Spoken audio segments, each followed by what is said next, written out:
వైష్ణవి అయితే వాళ్ళ నాన్నని చూడడానికి రూమ్‌లోకి వస్తూ ఉంటుంది. ఇంతలో అక్కడ ఉన్న వరలక్ష్మిని చూసి ఒక్కసారిగా షాక్ అయిపోతుంది.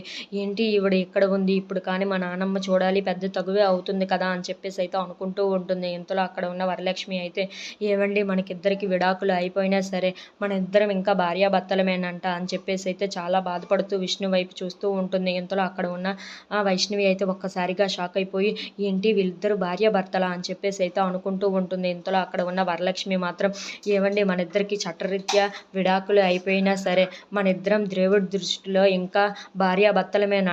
మనం దేవుడు సాక్షిగా పెళ్లి చేసుకున్నాం కదా! అందుకే మనిద్దరం ఇంకా భార్యాభర్తలమేనంట అని చెప్పేసి అయితే అంటూ ఉంటుంది. ఆ మాటలు వినగానే అక్కడ ఉన్న వైష్ణవి అయితే ఒక్కసారిగా షాక్ అయిపోయి తనని వరలక్ష్మిని అయితే అలా చూస్తూ ఉండిపోతుంది. ఇంతలో అక్కడ ఉన్న వరలక్ష్మి అయితే చాలా బాధపడుతూ ఏవండి ఇప్పటికే కాదు ఎప్పటికైనా మనిద్దరం భార్యాభర్తలమేనంట.